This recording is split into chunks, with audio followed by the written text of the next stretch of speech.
Time to shine the spotlight on the Indianapolis Colts, a franchise defined by greatness and controversy, legends and heartbreak. From Johnny U in Baltimore to Peyton Manning in Indianapolis, the Colts have produced some of the greatest players in NFL history. But they're also remembered for one of the most infamous moves in sports, the midnight relocation from Baltimore to Indy in 1984. Through it all, the Colts have built a legacy of resilience, championships, and unforgettable moments. But here's the question. Can this once proud franchise find its way back to the top in the modern era? You're watching Spotlight Stories NFL, where every team has a story and we put them under the spotlight. Don't forget to like and subscribe so you never miss an episode.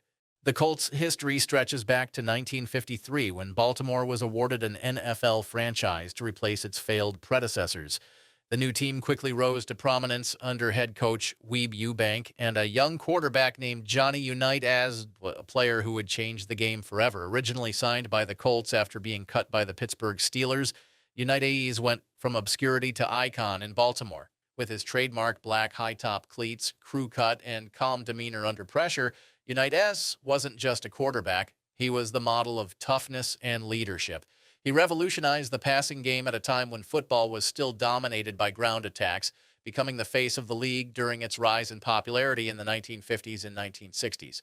The Colts' defining moment in that era came in the 1958 NFL championship game, often referred to as the greatest game ever played.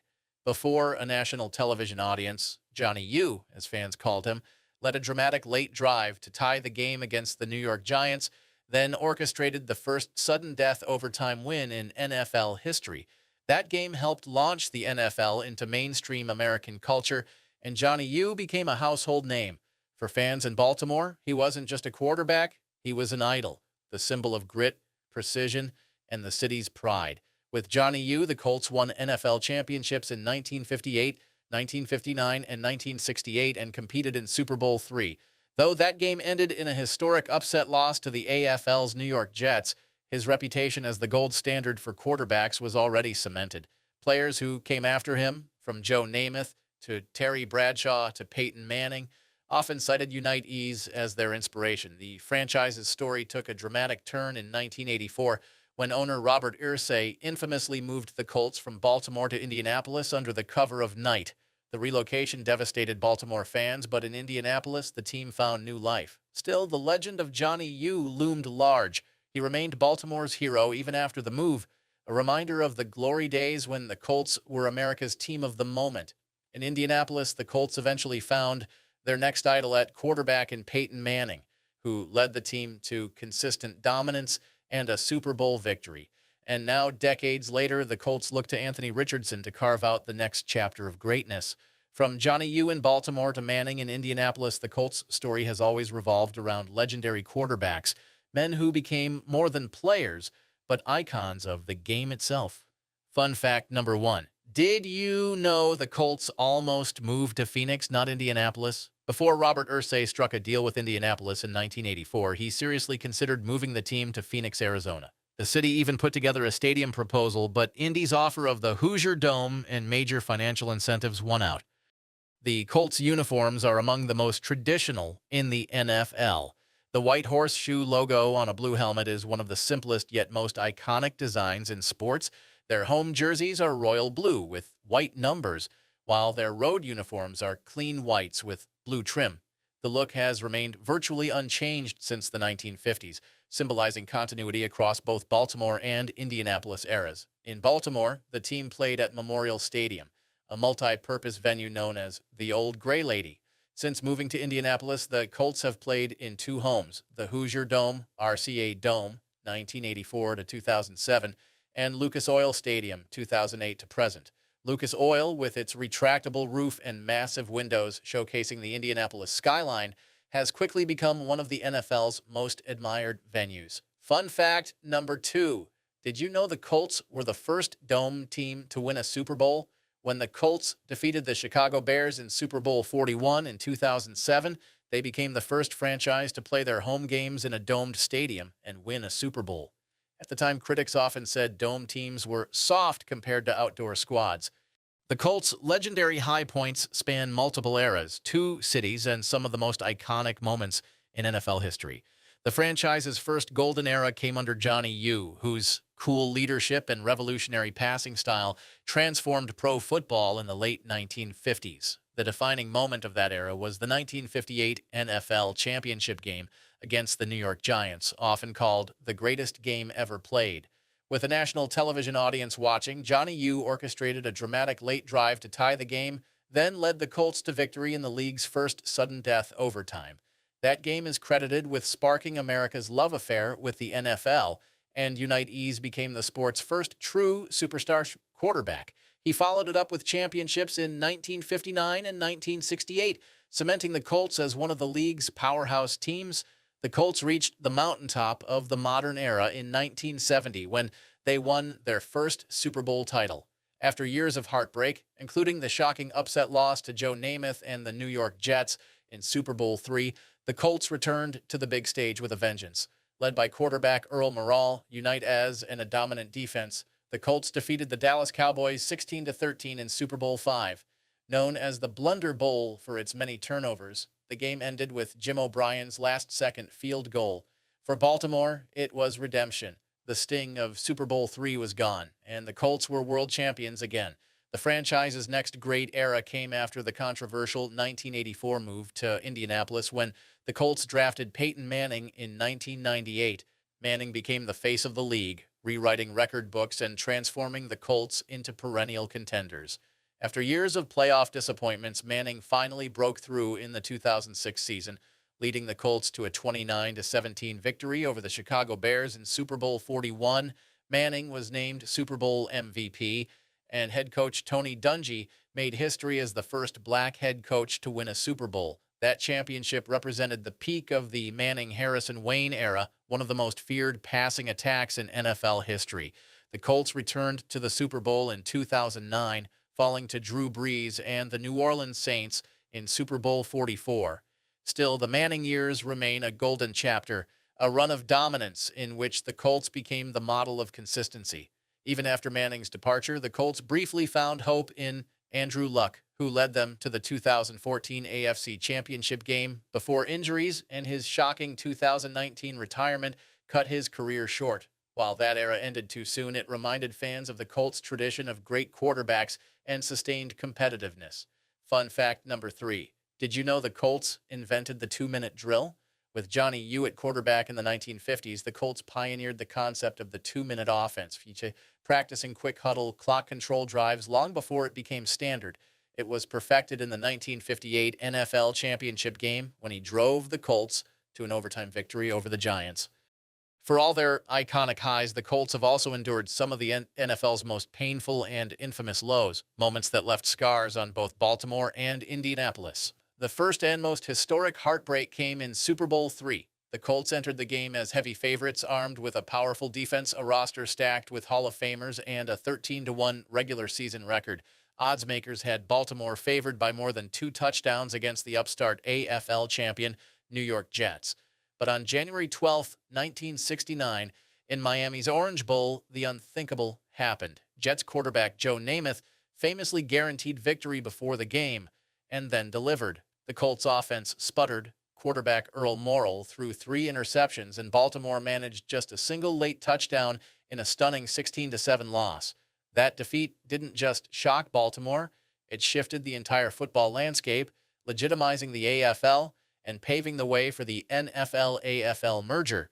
For Colts fans, it was a humiliation that still lingers as one of the biggest upsets in sports history. 2 decades later, the franchise delivered another devastating blow, not on the field, but off it. On March 29, 1984, Colts owner Robert Irsay infamously ordered moving trucks to pack up the team's belongings under cover of darkness and relocate to Indianapolis. The move blindsided Baltimore, a city that had lived and breathed Colts football since the 1950s. Fans awoke to find their team gone, and the sense of betrayal was so deep that many never forgave the Irsay family. Even today, the midnight move is remembered as one of the darkest moments in NFL history. While Indianapolis embraced the Colts, the new chapter was not without lows. After the Peyton Manning era ended in 2011 with his career-threatening neck injury, the team collapsed to a 2-14 record, their worst season since moving to Indy. That campaign ended Manning's time with the franchise and launched the Suck for Luck sweepstakes. The Colts drafted Andrew Luck in 2012, and while he gave fans hope, his shocking retirement in 2019 at age 29 blindsided the franchise and left them scrambling for stability.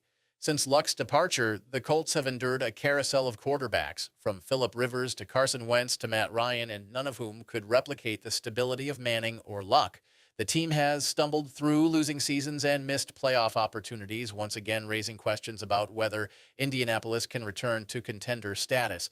From the humiliation of Super Bowl III to the heartbreak of the midnight move to the modern instability after Luck's retirement, the Colts' lowest points stand as stark reminders of how fragile success can be, even for a franchise that has produced some of football's greatest legends. Fun fact number 4. Did you know that Johnny U refused to be associated with the Indianapolis Colts? After the midnight move to Indianapolis in 1984, Unite, as Baltimore's idol, severed ties with the franchise. He refused to appear at Colts events in Indianapolis, instead aligning himself with Baltimore football alumni events until his death in 2002. To this day, many Baltimore fans revere Johnny U as their quarterback, not Indianapolis. The Colts' all-time legends span multiple eras. Johnny Unitas, with his crew cut and black high-top cleats, symbolized toughness and precision. Lenny Moore, Raymond Berry, and Gino Marchetti were pillars of the Baltimore dynasty. In Indianapolis, Peyton Manning is the unquestioned icon, a four-time MVP who redefined quarterbacking. His weapons, Marvin Harrison and Reggie Wayne, are among the greatest wide receiver duos in history. On defense, Dwight Freeney and Robert Mathis formed one of the NFL's most feared pass rush tandems. More recently, stars like Adam Vinatieri, the NFL's all-time leading scorer, and Andrew Luck left indelible marks on the franchise. Today, Quentin Nelson and Shaquille Leonard represent the new generation of Colts leaders. Fun fact number 5. Did you know the Colts were the first team to use a scoreboard replay? At the 1959 NFL Championship game in Baltimore, the Colts experimented with something revolutionary, showing a live play replay on the stadium's scoreboard. Fans got to watch Unitas's highlights twice, years before instant replay became a television staple. The Colts' coaching history is filled with innovators, legends, and instability, spanning from the golden age in Baltimore to the challenges of modern Indianapolis. In Baltimore, the first major architect was Weeb Ewbank, who guided the Colts to back-to-back NFL championships in 1958 and 1959, including the greatest game ever played. Ewbank would later cement his Hall of Fame career with the New York Jets, coaching Joe Namath to victory in Super Bowl III, ironically against his old team, the Colts. After Ewbank, Don Shula took over in 1963, leading Baltimore to consistent success and an NFL championship in 1968. However, his tenure is often remembered for the shocking loss in Super Bowl III before he left for Miami, where he built a dynasty. The Colts' only Super Bowl title in Baltimore came under Don McCafferty in 1970 when they defeated the Dallas Cowboys in Super Bowl V. McCafferty, known for his calm demeanor, was a stabilizing figure, though he was dismissed just 2 seasons later after clashing with ownership. The 1970s and early 80s saw a rotating door of coaches as the franchise began to decline, setting the stage for the eventual move to Indianapolis in 1984. In Indianapolis, stability was hard to come by at first. Coaches like Ron Meyer and Ted Marchibroda struggled to establish a winning culture. The breakthrough finally came with Tony Dungy. Hired in 2002 after a successful stint in Tampa Bay, Dungy brought discipline, leadership, and calm to a franchise bursting with talent. In 2006, he became the first black head coach to win a Super Bowl, guiding Peyton Manning and the Colts to victory in Super Bowl 41. Dungy's successor, Jim Caldwell, carried the torch and led the team back to the Super Bowl in 2009, though they fell to the New Orleans Saints. The post-Manning years brought turbulence again. Chuck Pagano was hired in 2012, famously battling leukemia during the season, while his team rallied around him in the Chuck Strong campaign. Though he reached the AFC Championship in 2014 with Andrew Luck, inconsistency ultimately led to his dismissal. Frank Reich, hired in 2018 after Josh McDaniels backed out of the job, was tasked with guiding Luck and later bridging the team through his shocking retirement in 2019. Reich earned respect for his steady leadership but was let go midway through 2022. After a series of disappointing seasons and one of the most controversial decisions in NFL history, owner Jim Irsay appointed former center Jeff Saturday as interim head coach despite no NFL or college coaching experience. The move drew widespread criticism and ended after just 8 games. The Colts turned the page in 2023 by hiring Shane Steichen, the offensive coordinator who helped develop Jalen Hurts in Philadelphia. Steichen was brought in specifically to mold rookie quarterback Anthony Richardson into a franchise star. His offensive creativity and quarterback development skills give Indianapolis hope that he could be the long-term solution, bringing stability to a position and a franchise that has craved it since the end of the Manning era. In the 2025 NFL Draft, the Colts positioned themselves to address multiple needs by selecting 8 players across 7 rounds. With the 14th overall pick, Indianapolis chose Tyler Warren, the dual-threat tight end from Penn State, whose 104 receptions and all-purpose ability made him one of the most coveted offensive weapons in the draft. In round 2, the Colts bolstered their pass rush by drafting J.T. Tuimoloau, a dominant Ohio State edge rusher known for his strength and tenacity. On day 2, they added defensive back help with Justin Wally, a cornerback from Minnesota, slotted in at the 81st pick to deepen their secondary. In round 4, Indianapolis picked Jalen Travis, a massive offensive tackle from Iowa State, giving their offensive line long-term continuity and depth. The Colts continued their run game support in round 5 by selecting DJ Giddens, a hard-nosed running back out of Kansas State. In the 6th round, the team used 2 selections, Riley Leonard, a mobile quarterback out of Notre Dame, and Tim Smith, a defensive tackle from Alabama, both chosen to invest in future developmental depth. Finally, with their 7th-round pick, the Colts selected Hunter Wohler, a safety from Wisconsin known for his tackling range and versatility. This 8-player class combines immediate impact players like Warren and Tuimoloau with developmental assets across all 3 levels of the roster, line, backfield, and secondary, giving Indianapolis both short-term upgrades and long-term hope. From Johnny U and the greatest game ever played to Peyton Manning and the glory of Super Bowl XL1, from the heartbreak of the midnight move to Andrew Luck's shocking retirement, the Colts have lived one of the NFL's most dramatic stories. Today, the franchise pins its hopes on Anthony Richardson and a young core to write the next chapter. The question now is simple. Will Indianapolis rediscover its place among the NFL's elite, or will the search for stability define this era? Don't forget to like and subscribe to Spotlight Stories NFL, where every team has a story and we put them under the spotlight.